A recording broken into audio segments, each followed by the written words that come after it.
the work that I do, mindfulness is key. And we live in a world where we are very stretched. We are like computer screens with way too many windows open. And when that happens, we become quite groggy, quite overwhelmed, not particularly focused.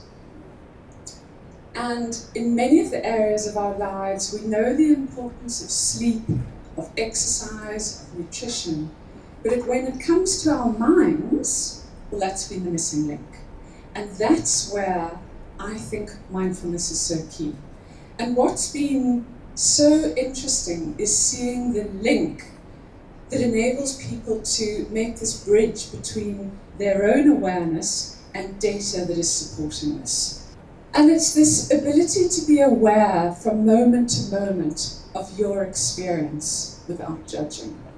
So people become far more cognizant of what's happening. And it has, as Tim says, a kind of an awareness, but there's a soft element to it. And what I've found has been a game changer is introducing data where people can see in multicolour exactly what's going on.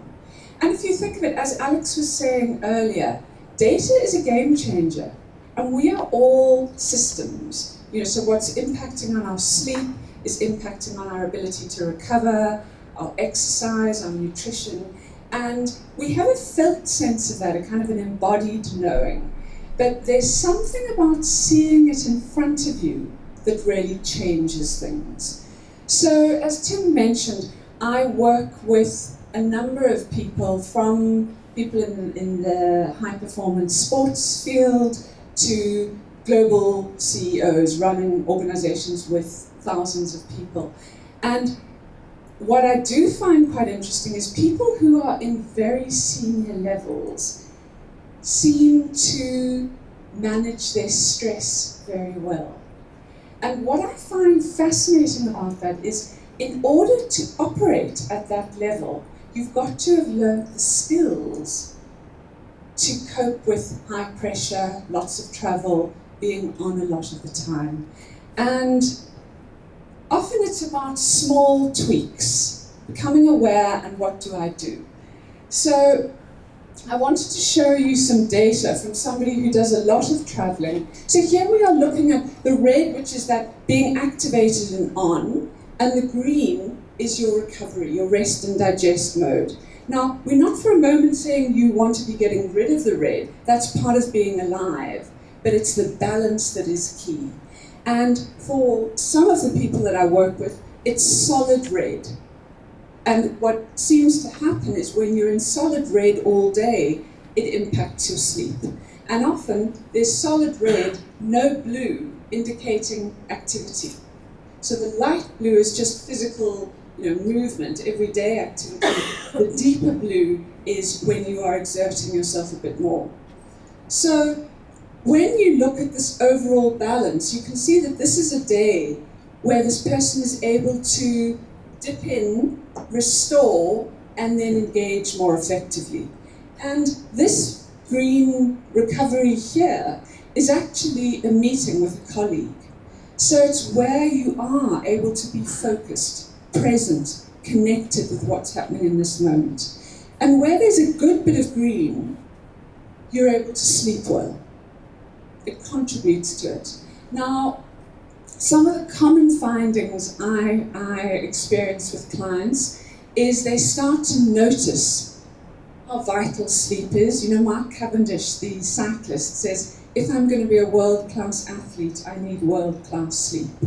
And to me, we live in a world where we don't have much extra capacity. So how do we invest in good quality sleep? And that pre-bed routine is key. I'm sure for many of those who've done the HRV assessment, you'll know, which is quite sobering in the truest sense of the word, the impact that alcohol has on sleep. And it's not about avoiding alcohol completely, but it's noticing how it impacts you. Exercise, that ability to do your steps, keep up your fitness levels. When people see it in front of them in data form, rather than just this felt sense, they engage in a very different way. So my belief is very much that true resilience is about thriving every day of your life. It's not just simply survival.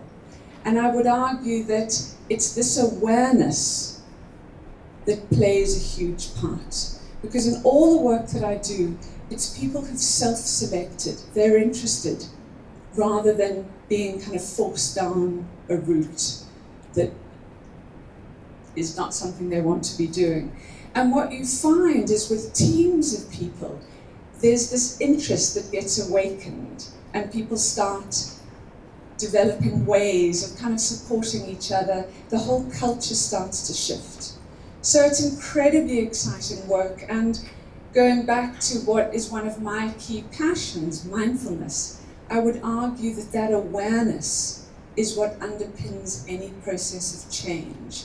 And we're talking about behavioral change, which is one of the hardest things to activate in people. But when you're seeing data like this, you can't argue it. And on that note, I think I'll hand over. So thank you.